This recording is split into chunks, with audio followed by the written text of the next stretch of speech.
नमस्कार. मी देवयानी अजय पवार. मी लॉयर आहे, कोच आहे, काउन्सिलर आहे आणि एक एज्युकेटर आहे.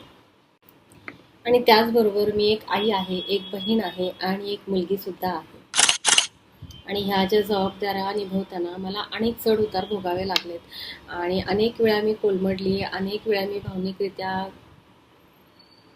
खच्चीकरण झालंय आणि अनेक गोष्टी जे तुमच्याबरोबर झाल्यात त्या देखील माझ्याबरोबर झाल्या. पण एक मात्र मी ठरवलं होतं की हरायचं नाही आणि कितीही खाली पडलो तरी पुन्हा पुन्हा उंच उडायचे.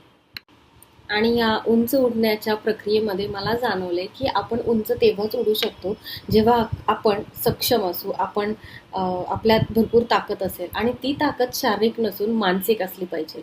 भावनात्मिक ताकद, भावनात्मिक जोश, भावनात्मिक उत्साह आणि भावनात्मिक समज